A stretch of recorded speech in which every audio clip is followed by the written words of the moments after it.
conspiracy has taken place right under our noses. The real, actual Jesus has been replaced with an impostor, a false Messiah. But there were also false prophets among the people, just as there will be false teachers among you. They will secretly introduce destructive heresies, even denying the sovereign Lord who bought them, bringing swift destruction on themselves. The powers that exist, the ones that currently deceive us, have observed over the centuries a most perplexing phenomena.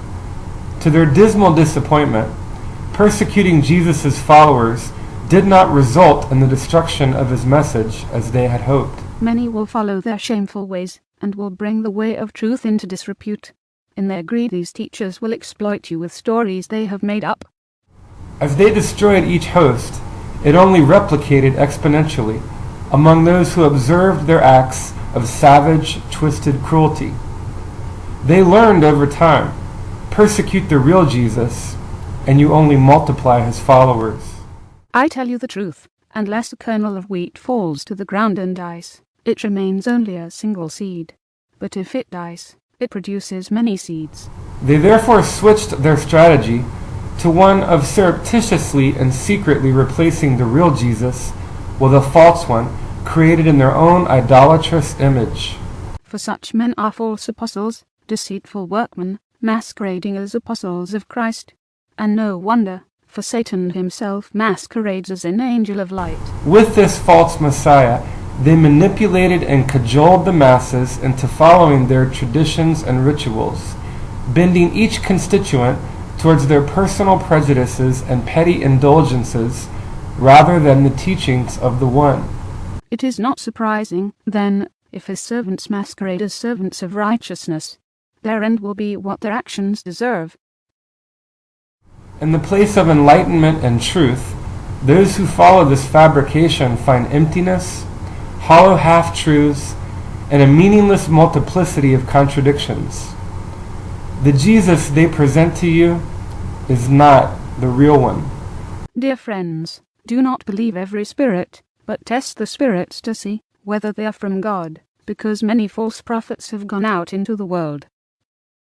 We have been tricked, deceived, conned, shanghaied, and corrupted with strong delusions, obscure deceptions of feeble fantasies that weave a net into which we are caught, hook, line, and sinker.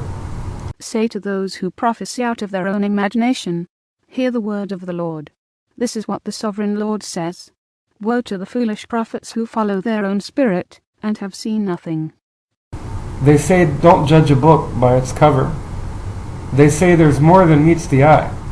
Have you ever met the real Jesus? Have you looked beyond the deception? Have you peered beyond the mirage? Are you satisfied with illusions? Or do you really want to know the truth? The Lord does not look at the things man looks at. Man looks at the outward appearance, but the Lord looks at the heart. Not what they say about him on the radio or the television. Not the books they write about him. Not the movies they make about him. But what does he say about himself? What are his real words? What is Jesus' message, true and unchanged? He had no beauty or majesty to attract us to him, nothing in his appearance, that we should desire him. He was despised and rejected by men, a man of sorrows, and familiar with suffering. Like one from whom men hide their faces, he was despised, and we esteemed him not. Ignore the entertainers, ignore the charlatans, ignore the politicians and writers and producers that have placed 1,000 distorted spins on everything that he ever did or said. Go back to the real Jesus just once and take him at face value. What is he like, and what is his message?